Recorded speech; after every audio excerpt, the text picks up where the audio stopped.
वक्फ amendment act 2025 पर supreme court की interim ruling ने सबको चौंका दिया था। कोर्ट ने कुछ सबसे ड्रैकोनियन प्रोविजंस को स्टे कर दिया था जो वक्फ अमेंडमेंट एक्ट 2025 का हिस्सा थे। लेकिन क्या सिर्फ इतना करना मुस्लिम कम्युनिटी के लिए काफी था? क्या सुप्रीम कोर्ट की इस रूलिंग से उनकी वक्फ प्रॉपर्टी सुरक्षित है? दर्शकों, हालांकि सुप्रीम कोर्ट द्वारा दिया गया ये इंटरिम ऑर्डर काफी प्रेज हुआ, लेकिन अब धीरे धीरे इसको लेकर और कंट्रोवर्सीज बढ़ रही हैं। All India Muslim personal law board ने भी प्रोटेस्ट, कॉन्फ्रेंसेस, रैलीज एक्सेट्रा करने का फैसला किया है। लेकिन साथ ही सुप्रीम कोर्ट के एक और एडवोकेट फैजान अहमद ने भी अपने व्यूज खुलकर सामने रखे हैं। वो मानते हैं कि वक्फ पर आई सुप्रीम कोर्ट की रूलिंग एक ऐसे एडमिनिस्ट्रेटिव लिम्बो को क्रिएट करती है जहां वक्फ प्रॉपर्टीज जो इस्लामिक लॉ के तहत एक रिलीजियस, एजुकेशनल और चैरिटेबल कॉज के लिए एंडाउनमेंट होते हैं, अब एक अनसर्टेनिटी के समुद्र में लटक गए हैं। लेकिन क्यों? क्या और भी कुछ ऐसा था जो सुप्रीम कोर्ट को देखना चाहिए था, या फिर ये सब बस एक तरह से सुप्रीम कोर्ट को क्रिटिसाइज करने का अटेम्प्ट है? दर्शकों, सुप्रीम कोर्ट एडवोकेट का मानना है कि वर्डिक्ट एक तरह का हाफ मेजर है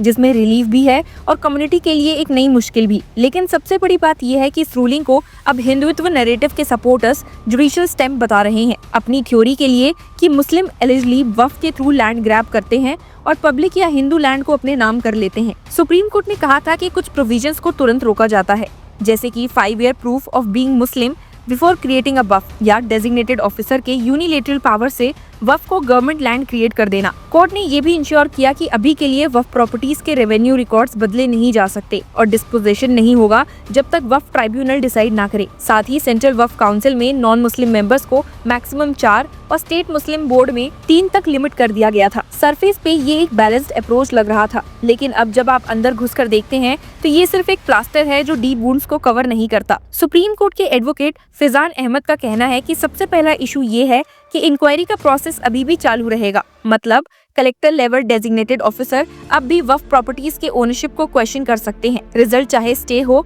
लेकिन एक बार इंक्वायरी खुल गई तो वक्फ के स्टेटस पर एक बड़ा क्वेश्चन मार्क लटक जाएगा। उनके व्यूज के अकॉर्डिंग कोर्ट ने एक पैराडॉक्स क्रिएट कर दिया है कि वक्फ को डिस्पोजेस नहीं किया जा सकता, लेकिन उसको थर्ड पार्टी राइट जैसे कि लीज या डेवलपमेंट एग्रीमेंट्स बनाने की परमिशन भी नहीं दी जा सकती जब तक डिस्प्यूट रिजॉल्व नहीं होता। मतलब इनकम जनरेशन फ्रीज और वक्फ अपने चैरिटेबल ऑब्जेक्टिव्स के लिए पैसे भी नहीं कमा पाएगा। वो मानते हैं कि ये सिर्फ एक एडमिनिस्ट्रेटिव डेडलॉक नहीं है, बल्कि एक डेलिब्रेट स्क्वीज है जहां वक्फ इंस्टीट्यूशंस के ऊपर एक इनविजिबल चोक लगा दिया गया है। अगर एक मदरसा अपने हॉस्टल को रेनोवेट करना चाहता है तो लीज करके पैसा उठाना अब मुश्किल होगा। अगर एक दरगाह ट्रस्ट एक कम्युनिटी पार्क मेंटेन करना चाहता है तो वो प्रोजेक्ट रुक जाएगा। ही पॉइंट दैट जो लोग सोचते हैं कि वक्फ सिर्फ मस्जिदों तक लिमिटेड है, उन्हें याद रखना चाहिए कि वक्फ हॉस्पिटल्स, ग्रेवयार्ड्स, ऑर्फनेजेस और एजुकेशनल इंस्टीट्यूशंस तक स्प्रेड है। इसके बाद उन्होंने बोला कि सबसे कंट्रोवर्शियल पॉइंट जो सुप्रीम कोर्ट ने अनटच छोड़ दिया है वो है वक्फ बाय यूजर का डिलीशन। ये प्रिंसिपल सेंचुरीज ओल्ड है और इंडियन कोर्ट्स ने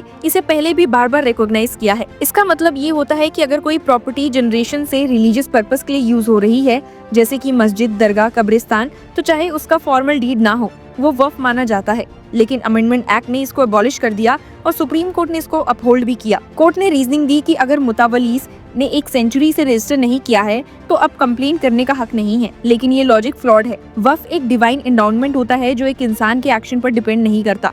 अगर मुतावली ने निगलेक्ट किया तो क्या कम्युनिटी को पनिश करना सही है? कोर्ट ने ये ओवरलुक कर दिया कि वक्फ सर्वेस कंडक्ट करना तो स्टेट गवर्नमेंट्स का स्टैट्यूटरी ड्यूटी है। अगर स्टैटिस्टिक्स के हिसाब से सिर्फ 5 स्टेट्स एंड 4 यूनियन टेरिटरीज ने सर्वे किए थे, बाकी बड़े स्टेट्स जैसे कि गुजरात, झारखंड, राजस्थान, उत्तर प्रदेश, उत्तराखंड ने कुछ रिपोर्ट ही नहीं किया। तो अगर स्टेट ने अपनी ड्यूटी नहीं की तो उसका नुकसान कम्युनिटी को क्यों झेले? फैजान अहमद जो इस रूलिंग पर लिखते हैं और सुप्रीम कोर्ट में प्रैक्टिस भी कर रहे हैं, एक और पॉइंट उठाते हैं। Deleting the provision altogether effectively punishes the entire community of beneficiaries and nullifies a pious endowment due to administrative neglect of the state governments, which is fundamentally unjust and disproportionate outcome। ये एक judicial oversight भी है और एक political victory भी उन लोगों के लिए जो वक्फ को लैंड ग्रैब का मास्क बोलते हैं। क्रिटिक्स ने कहा कि जरा सोचिए कि ये रूलिंग कैसे ग्राउंड रियलिटी को इफेक्ट करेगी। एक पुरानी मस्जिद जो सेंचुरी से एक मोहल्ला मेंटेन कर रहा है, जहां लोग नमाज पढ़ते हैं, उसके पास कोई डीड नहीं होगा क्योंकि वो एक ऑर्गेनिक एंडाउनमेंट था। अब एक कलेक्टर इंक्वायरी खोल दे और बोले कि ये डिस्प्यूटेड है तो मस्जिद लीगली फ्रीज हो जाएगी।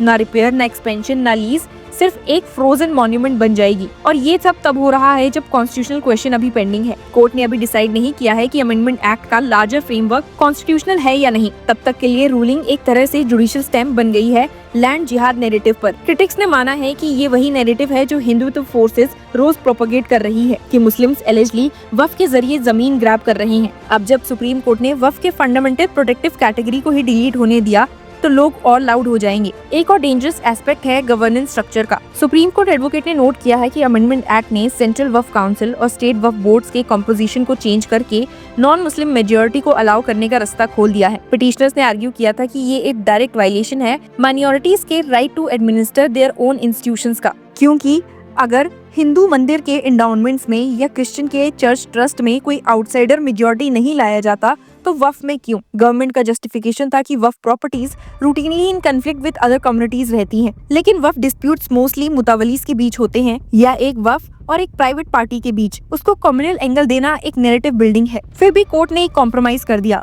नॉन मुस्लिम्स का रिप्रेजेंटेशन 4 और 3 तक लिमिट कर दिया। पिटिशनर्स का कहना था कि इवन 1 इज टू मेनी। इसी पर एडवोकेट अहमद का मानना है कि ये बात बिल्कुल लॉजिकल है, क्योंकि जब आर्टिकल 30 माइनॉरिटीज के इंस्टीट्यूशन को मैनेज करने का राइट देता है तो इंटरफेरेंस कहाँ जस्टिफाइड है। उन्होंने कहा कि कोर्ट का एक और फ्लॉड स्टेप ये है कि उन्होंने रजिस्ट्रेशन रिक्वायरमेंट को वक्फ का प्री कंडीशन बना दिया इनडायरेक्टली। लीगल पोजीशन क्लियर है कि लैक ऑफ रजिस्ट्रेशन वक्फ की वैलिडिटी को नलिफाई नहीं करता, लेकिन अब जब वक्फ बाय यूजर ही एबॉलिश हो गया है तो सेंचुरीज ओल्ड वक्फ सिर्फ इसीलिए डिसअपेयर हो जाएंगे क्योंकि पेपर ट्रेल नहीं है। ये एक हिस्टोरिकली ब्लाइंड डिसीजन था जो कम्युनिटी के ग्रास रूट्स इंस्टीट्यूशंस को क्रिपल कर देगा। उनका मानना है कि इस रूलिंग के बाद सबसे ज्यादा इम्पैक्ट मार्जिनलाइज मुस्लिम्स पे होगा, जो लोग मदरसा में पढ़ते हैं, जो वक्फ हॉस्पिटल्स में ट्रीटमेंट करवाते हैं, जो कब्रिस्तान में अपने लव्ड वंस को दफन करते हैं। उन सब के लिए अनसर्टेनिटी क्रिएट हो गई है।